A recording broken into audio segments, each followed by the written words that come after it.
pikiran, menyentuh hati, mengubah hidup. Bukan dengan emas perak kau menebus diriku, oleh segenap kasih dan pengorbananmu, ku telah mati dan tinggalkan cara hidupku yang lama. Semuanya sia-sia dan tak berarti lagi. Hidup ini ku letakkan pada mezbamu ya Tuhan. Jadilah padaku seperti yang kau ingini.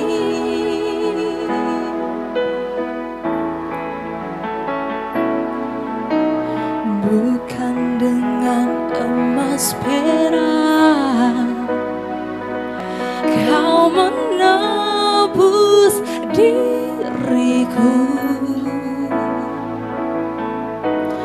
oleh segenap kasih dan pengorbananmu, ku telah mati dan tinggalkan cara hidupku yang lama.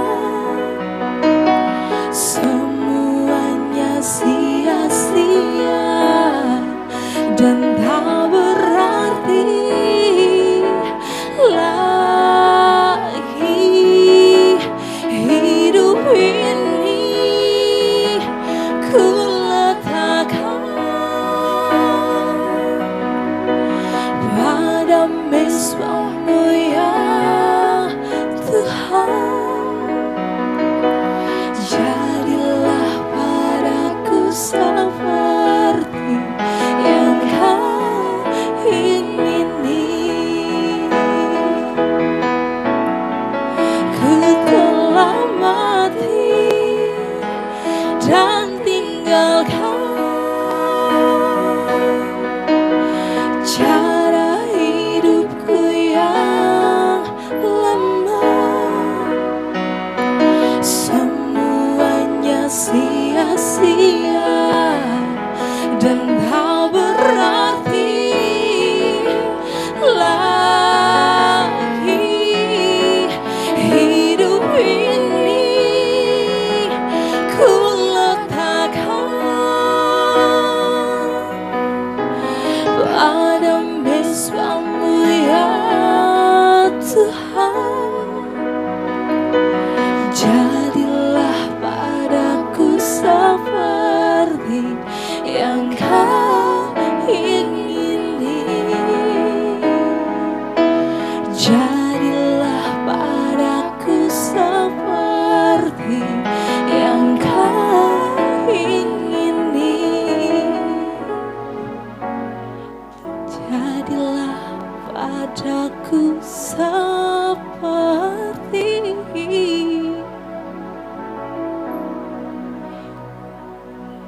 yang kau ingini. Puji nama Tuhan. Shalom. Shalom semuanya, shalom yang ada di sini. Apa kabarnya hari ini? Luar biasa. Amin, haleluya. Gitu juga teman-teman yang ada di rumah pasti kabarnya luar biasa bukan? Amin. Ya teman-teman, hari ini ketemu lagi nih sama kita muka-muka Youth Call Generation ya. Di sini pada malam ini kita berjumpa lagi dengan kegiatan kita yaitu bincang-bincang santai atau kata orang bincang-bincang santuy. Ya, pada malam hari ini kita akan membahas tentang tema berharga. Kita mau nyatakan bahwa kita itu berharga, kita itu punya nilai. Dengan pada malam hari ini yang menemani kita ada Wahyu. Kak Wahyu, beri tepuk tangan dong buat Kak Wahyu. Di sini juga ada teman kita, Marta, ada Yudit, ada Inces siapa?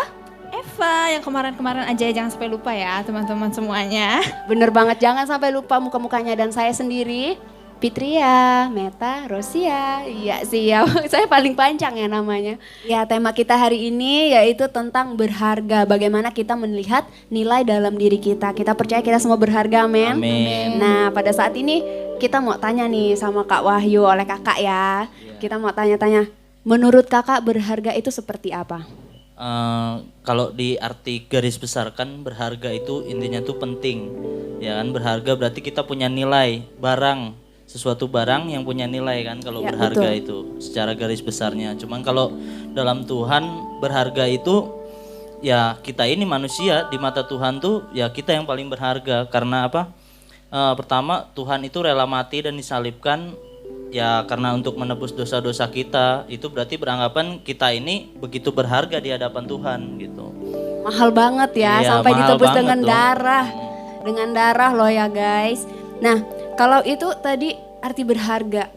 Nah, kalau sekarang saya mau tanya, kakak merasa diri kakak berharga atau enggak? Kalau untuk saat ini sangat luar biasa berharga. Amin, puji Tuhan. Apa yang membuat kakak merasa diri kakak berharga dan bagaimana cara kakak menemukan keberhargaan diri kakak itu? Bisa sharing nih sama teman-teman. Oke, paling sedikit kesaksian ya dari saya. Jadi selama saya dulu dari masa kecil sebenarnya saya hidup di lingkungan orang-orang yang begitu dekat dan sangat dekat, begitu luar biasa kedekatannya dengan Tuhan. Sampai tiba saatnya di saya kelas 3 SMP itu kakak saya sendiri seorang hamba Tuhan pindah keluar kota, pindah ke Kalimantan Tengah sekarang yang saya susul. Itu jadi saya seperti kehilangan arah gitu seperti. Jadi waktu dari kecil sampai SMP itu saya selalu dekat dengan Tuhan. Jadi melayani. Cuman dulu mungkin kalau waktu kecil itu saya melayani dekat dengan Tuhan mungkin karena kakak saya. Jadi saya nggak mau mengecewakan dia gitu. Terus saya juga dari kecil mungkin hidup dengan kakak saya. Jadi saya tuh jauh dari kasih sayang dari seorang ayah, terutama ibu hanya mencukupi saya melalui dari jauh lah istilahnya, jadi hanya mensupport saya dari jauh, jadi nggak bisa dekat. Jadi kadang saya tuh ngerasa iri saat waktu nakalan di masa kecil itu, misalnya saya berantem sama orang-orang itu bisa istilahnya ngadu lah, kasarnya ngadu sama orang tuanya, awas kamu ya, nanti aku bilangin sama mamah aku nya. Nah itu yang nggak bisa saya lakukan dulu, jadi sedikit ada kayak rasa cemburu lah, kecemburuan lah dalam hati saya. Terus lanjut SMP kelas 3 itu saya hidup sendiri. Nah, karena saya dulu tinggal dengan kakak saya yang nomor 3 dan nomor 4. Cuman mereka berdua sibuk kerja, akhirnya saya sekolah sampai lulus sekolah itu hidup sendiri. Sehingga saya ini seperti mencari jati diri gitu loh. Dulu saya dihargain karena saya adiknya pendeta. Sekarang kakak saya udah nggak ada, saya harus mencari harga diri saya di mana gitu. Akhirnya ya karena mungkin masa remaja terus rusak juga oleh lingkungan, karena dulu kan ada tema kita kan yang disindir juga, pergaulan yang buruk merusak kebiasaan yang baik. Ya. Nah itu yang saya alami dulu. Jadi kebiasaan saya yang baik dekat dengan Tuhan itu seperti jauh gitu. Karena ya itu, karena saya kehilangan arah, tidak ada yang membimbing, hidup sendiri seperti itu. Jadi sekarang sedang merasakan yang namanya hidup berharga gitu ya. Amin. Setelah mengalami, kalau kata orang itu dulu, ada kata dulu ini ya. Yeah. Dulu aku dekat sama Tuhan loh, tapi karena sesuatu dan lain sebagainya, pergaulan tadi membawa kita ke hal yang buruk. Nah itu dia loh pentingnya pergaulan yang kita bicarakan minggu kemarin. Karena pergaulan itu penting, komunitas itu penting. Kita perlu orang lain untuk menjaga diri kita. Makanya buat teman-teman yang ada di rumah yang butuh teman sharing, butuh teman butuh dukungan doa kayak gitu, bisa hubungi teman-teman yang teman-teman anggap bisa bawa teman-teman buat dekat sama Tuhan. Karena kita perlu kekuatan dari orang lain ya. Tapi puji Tuhan nih, tadi di akhir-akhir kesaksian kakak bilang kakak kembali lagi ke Tuhan, kembali. Tuhan bilang kalau ada satu manusia bertobat maka seluruh malaikat bersorak di sorga, haleluya. Kok ini agak gimana gitu, agak terharu-haru gimana gitu. Ya udah kalau mau Santai. nangis aja nggak apa-apa. Jangan nangis. Kalau tapi mau jangan. nangis aja ya. Untuk Ini saya Ya juga kalau mau nangis nangis nangis soalnya. aja. ini ada yang baper juga loh. Ini kita bincang-bincang santai ini. Iya, jadi kita santai seputar banget. kesaksian tentang kehidupannya Kak Wahyu. Gimana sih berharga di mata Kak Wahyu? Iya. Jadi saya lanjut lagi kesaksiannya. Jadi saya lulus sekolah, akhirnya saya mulailah di dunia bebas kan istilahnya, karena saya udah tidak terbebani sekolah Itu lagi. masa SMA berarti. Iya, udah lulus SMA kan. Oh, udah lulus. Ya. Terus kan hidup sendiri waktu itu, kakak-kakak saya sudah jauh, saya tinggal di kota orang lain sendiri, hidup besar sendiri. Terus saya masih mencari jati diri saya. Siapa sih yang mau menghargai saya sekarang? Sekarang saya tidak punya seorang kakak yang bisa saya banggakan gitu. Misalnya orang, lu siapanya? Lu nggak ada apa-apanya. Akhirnya saya terjun ke seperti kayak kalau di tempat saya dulu ada sebuah kayak organisasi kemasyarakatan gitu, cuman dia jatuh lebih mencari ke pergerakannya itu lebih ke membawa ke hal-hal yang negatif gitu. Jadi mungkin namanya kuasa kegelapan, dia akan lebih senang melihat namanya anak Tuhan. Wah, anak Tuhan nih mau terjun ke hal-hal negatif. Senang dia Kak. Pasti disupport sama dia, diberi jalan yang luar biasa, diberi kelancaran. Umur saya 20 tahun, saya udah megang istilahnya itu menjadi ketua organisasi. Istilahnya di situ saya mau ngapain aja, istilahnya saya pergi kemana-mana orang tahu siapa saya, orang kenal siapa saya. Jadi istilahnya dari situ saya merasa, wah ternyata saya tanpa Tuhan, tanpa keluarga, tanpa siapa-siapa, saya berharga, saya bisa dihargain orang banyak. Itu pandangan saya dulu. Pandangan saya dulu itu berharga itu berarti saya dihargain, dihormatin orang gitu.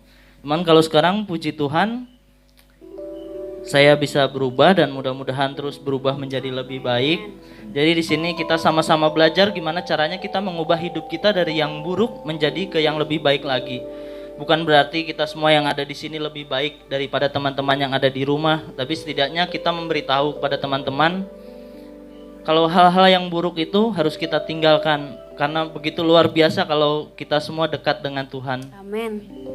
Luar biasa ya. Jadi asal mulanya itu kakak ini ngerasa kayak nggak ada yang bisa ngehargain dia. Iya, benar. Kakak ngerasa bahwa satu-satunya jalan atau cara yang bisa buat diri dia berharga adalah dengan jadi orang yang punya jabatan kayak Ya, gitu. orang yang ditakutin. Iya, orang ditakuti. Istilahnya kalau di mana-mana gitu, misalnya dia punya jabatan, mohon maaf ya, dia seorang guru atau dia seorang kepala ini, kepala itu. Nah, itu dia bisa memakai jabatannya. Dan tadi kata kakak, ujung-ujungnya ketika tidak mengenal Tuhan, jabatan itu jadi batu sandungan buat orang lain. Karena dampaknya negatif seperti itu. Jadi buat kita berharga itu intinya nggak harus kita itu punya jabatan tinggi, tapi gimana cara kita bisa bersyukur dengan apa Betul, yang kita punya kayak gitu. Nah lanjut nih Kak, sebelum teman-teman bertanya ada satu pertanyaan nih buat kakak. Kata kakak dulu kakak seperti itu. Iya. Nah sekarang udah jauh berubah dari yang dulu, kalau kata orang preman pensiun. Apa yang ngerasain dari yang dulu yang sekarang tuh apa sih yang bedanya gitu ya Pit? Iya bedanya itu loh. Kalau perubahannya ya, perubahan yang paling saya rasakan pertama, mungkin saya dijauhi oleh teman-teman saya yang dulu istilahnya di Pasti, hal-hal itu negatif pasti. lah. Bahkan bukan cuma dijauhin, kadang disindir-sindir seperti itu kan. Lu apa-apaan sih? Lu kan dulu kayak gini, ngapain lu sekarang ke gereja rajin ibadah gitu kan, paling kayak gitu kan. Kalau Intimidasi ya, Kak? intimidasi garis besarnya lah di ruang lingkup anak-anak muda, pasti teman-teman kita dulu yang hidup di hal-hal negatif ngelihat salah satu temannya berubah menjadi lebih baik, mereka pasti otomatis nggak suka karena ngerasa kehilangan. Wah, nggak ada yang ngajak gua gini lagi nih, nggak ada yang ngajak kita happy lagi nih, pasti seperti itu. Nah itu hal yang paling saya rasakan berat sampai saat ini. Sampai saat ini masih banyak teman-teman saya yang nyindir seperti itu. Kalau perubahannya, saya sekarang bukan, saya tidak mengharapkan dihargai lagi oleh manusia, tapi saya merasa saya berharga di mata Tuhan. Jadi sebenarnya awalnya itu saya merasa berharga di mata Tuhan, awalnya itu dari 2 mimpi yang diberikan Tuhan melalui saya. Pertama itu saya sedang tidur, itu kalau tidak salah maghrib, saya tidur maghrib, seperti setengah sadar, terus seperti ada orang yang berbicara memanggil saya, Wahyu, kembalilah, aku mengasihi kamu. Wow. Cuman di situ saya masih belum apa namanya, masih belum terketuk loh, maksudnya apa sih ini mimpi gitu. Jadi belum terfikirkan kalau saya itu dipanggil Tuhan gitu loh. Misalnya mengajak, Wahyu kembalilah seperti Wahyu yang dulu, ya tinggalkan perbuatan-perbuatan yang lama. Maksudnya tuh belum kesana, kepikirannya tuh belum sampai sana. Sampai di 3 minggu yang lalu jam 3 malam itu istilahnya pertama kali saya nangis setelah bertahun-tahun. Pertama kali Iya, nangis. bahkan Pertama kali Iya. nangis karena tersentuh oleh Tuhan. Jadi Luar biasa. tersentuh ya. lebih ininya lagi, padahal ibu saya yang membesarkan saya sendiri misalnya, dia sampai memeluk saya, pernah memeluk saya, menangis karena kenakalan saya. Itu saya diem aja, nggak bergeming gitu. Saya diem aja, nggak ngerasain apa-apa, nggak. Misalnya cuma nyesel sebentar, tapi abis itu udahlah, nanti juga Mantul dimaafin gitu lagi. ya? Iya, Ya, mantul lagi, mental lagi. mantul. Itu nggak ada rasa saya nangis ingin minta maaf kepada ibu saya, itu nggak ada. Sampai ada saya, jadi ceritanya jam 1 malam itu nggak bisa tidur. Terus saya buka-buka YouTube, mungkin saya diarahkan oleh Tuhan. Padahal tadinya YouTube saya itu di historinya itu tidak ada saya mendengarkan khotbah-khotbah namanya. Lagu-lagu rohani itu hampir tidak ada, namanya apa?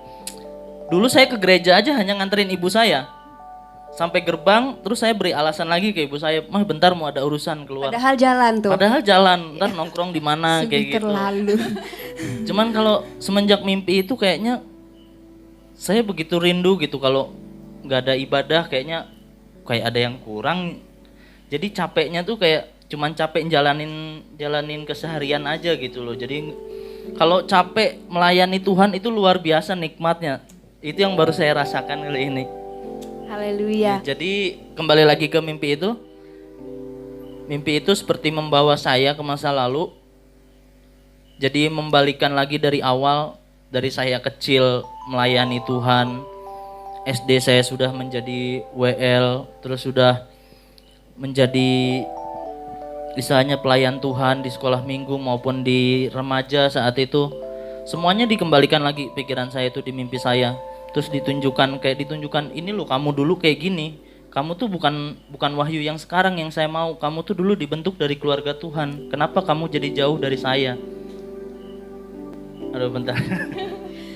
Iya boleh kalau mau nangis-nangis Kak. Gak apa-apa, Kita gak punya apa-apa, tisu santai, ya nggak ya? Gak boleh dong. Gak boleh dong. Sokul ya, oleh laki. Sokul. Yudit kalau mau temenin nangis boleh. Jadi gini ya, aku nanggapin dari kakak. Ini tanggapan ya. Iya. Kalau misalnya kita berbuat sesuatu yang misalkan bukan dari Tuhan, itu memang sangat gampang jalannya. Iya, betul. Sekali. Sangat-sangat gampang. Ibaratkan aku melakukan hal ini itu pasti ibaratkan langsung terbuka gitu loh. Kalau misalnya kita mau dekat sama Tuhan itu benar-benar suatu tantangan. Karena berharga di mata Tuhan tuh nggak sembarangan Iya. gitu. Harus berharga itu ibaratkan kita beli emas tuh harus emas yang benar-benar murni gitu loh. Kualitasnya Iya. tinggi, Kualitas. harganya mahal. Benar. Mungkin ada mau nangis lagi atau gimana? Jadi Atau ini sediakan tisu? Nggak usah malu lah Kak, nggak usah malu. Wajar nangis di hadapan Iya, Tuhan nggak tuh apa-apa sesuatu lah. yang berharga. nah itu di video itu, saya nonton video itu, salah satu hamba Tuhan.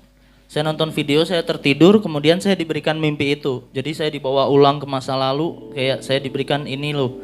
Saya yang dari kecil sampai remaja, sampai SMP. Terus di situ saya terbangun itu kayak menangis gitu. Sebenarnya siapa yang membawa saya ke sana itu? Saya mimpi apa saya dengerin YouTube sih? Jadi setengah-setengah gitu loh. Saya mimpi apa dengerin YouTube sih, orang kesaksian gitu loh. Akhirnya saya bangun cuman belum nangis. Saya masih nonton video aja. Akhirnya saya tidak bisa tidur kan, nggak bisa tidur. Saya nonton video aja. Lalu di situ salah satu hamba Tuhan itu mengatakan, buat kalian orang-orang yang merasa paling berdosa, paling hina, kalian merasa tidak pantas untuk melakukan pekerjaan Tuhan, datanglah kembali, lakukanlah pekerjaan itu yang kalian tinggalkan. Karena Tuhan begitu berharga bagi kalian dan kalian begitu berharga bagi Tuhan. Amin. Nah, di situ Merinding gimana gitu ya. Iya. Lanjutin Kak, lanjutin. Sudah mau nangis. Lanjutin. Jadi di situ saya langsung nangis, cuman nangisnya tuh masih ditahan-tahan gitu loh. Saya masih ditahan-tahan. Cowok ya, Iya, cowok. cowoknya nangisnya tuh masih nangis cool gitu loh. Nangisnya masih nangis cool gitu kan. Masih netes dikit kan. Cuman saya tonton terus kan. Terus ada sebuah lagu di situ dinyanyikan oleh mereka semua, menyanyikan Sejauh Timur. Iya, dari barat. Nah, di situ saya merenung, oh, apa Tuhan udah melempar dosa saya? Apa dosa-dosa saya yang dulu saya lakukan istilahnya udah ninggalin Tuhan, apa udah diampunin? Apa ini saatnya saya buat berubah gitu? Saya masih berpikir. Terus di situ di YouTube itu mengajak berdoa.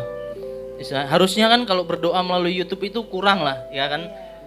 Jadi yang kita rasakan tuh kurang. Cuman nggak tahu kayak di situ tuh kayak saya ikut berdoa mengalir gitu. Padahal tadinya yang berdoa bareng-bareng di depan kumpul bareng keluarga aja saya berdoa masih lirik kanan, lirik kiri gitu kan, masih merhatikan yang lain. Itu nggak tahu saya berdoa tuh begitu khusyuk. Terus pendeta itu mengatakan dosa saudara-saudara sudah diampuni. Perbuatan-perbuatan yang lalu sudah diampuni. Tuhan mengasihi saudara semua. Nah, di situ saya nangis sejadi-jadinya. Terus saya buka pintu kamar saya lari ke kamar ibu saya dobrak pintu, saya peluk ibu saya. Ibu saya kaget dong kan. Jam 3 pagi saya nangis kan. Ibu saya langsung meluk saya, "Kamu kenapa, Nak? Kamu kenapa?" Karena emang Tisu, tolong. Tak apa-apa, nangis aja. Kami paham. jatuh martabatnya. Ya, ibu saya langsung meluk saya nanya, "Kamu kenapa, Nak? Coba cerita sama Mama, cerita apa yang kamu rasain." Jadi di situ pikiran ibu saya itu masih, ini apa saudara yang lain, kakak-kakaknya ini ada kena masalah atau gimana kok tiba-tiba nangis. Karena jujur mungkin selama saya tinggal umur 20 tahun lah sama ibu saya, belum pernah lihat saya nangis. Paling lihatnya saya berantem, mukul orang, ngancurin tempat orang, udah itu aja mungkin yang ibu saya lihat, sama kakak saya lihat. Nangis tuh belum pernah. Jadi situ mungkin ada kekhawatiran dari ibu saya, ini sebenarnya kenapa, ada apa nangis. Sampai siangnya saya baru cerita ke ibu saya, "Ini loh Mah, aku nangis." Saya tunjukin video YouTube-nya.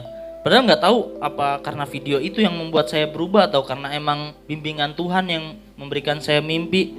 Terus untuk menyaksikan video itu, saya tunjukkan ke Mama saya, "Ini loh Mah, saya nangis tuh gara-gara ini semalam." Mungkin dilihat ibu saya tuh, ini anak konyol banget.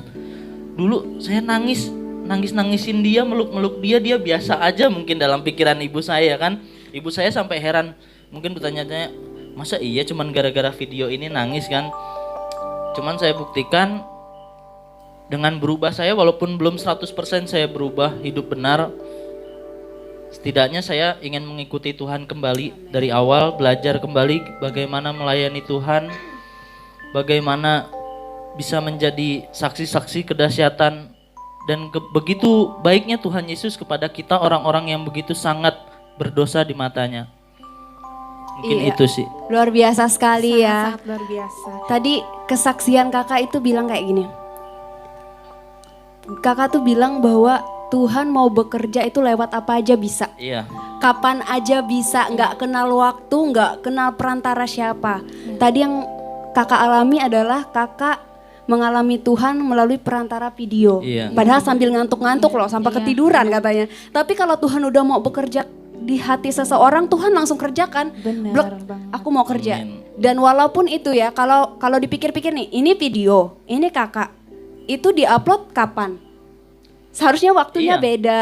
Itu diupload tuh sekitar 4 tahun yang lalu, Nah, tapi 4 tahun yang lalu loh diupload. Iya. Tapi kuasa Tuhan tetap bekerja di mana ada kerinduan, ada hati yang benar-benar ingin berjumpa dengan Tuhan. Tuhan hadir saat itu Amin. juga.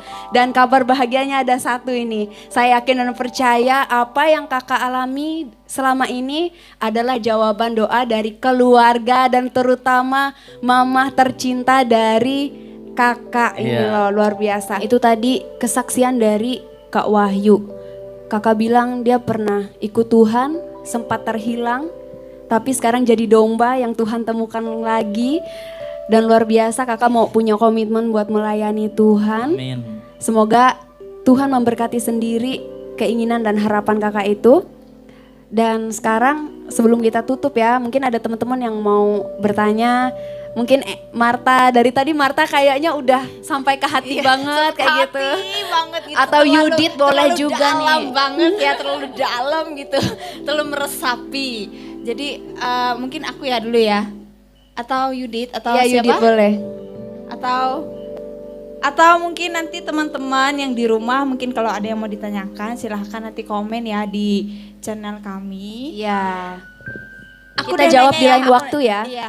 Aku udah nanya ya, boleh ya? Boleh dong. Jadi gini, kakak sudah mengatakan bahwa hidupnya itu berharga karena mungkin cara Tuhan ya, cara Tuhan itu berbeda-beda setiap setiap yang Tuhan rencanakan itu pasti caranya untuk kita berubah itu pasti berbeda-beda. Dan satu yang saya ingin tanyakan, setiap kita berharga, apakah kita harus baik dulu?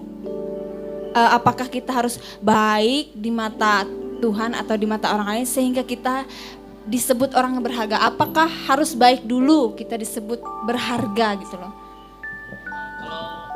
Kalau kita mau disebut berharga itu ya kita lakukan pekerjaan-pekerjaan Tuhan. Mau sehina apapun masa lalu kita, kalau kita hidup dalam Tuhan Yesus, kita bekerja melayani untuk Dia, dijamin kita berharga bagi Tuhan.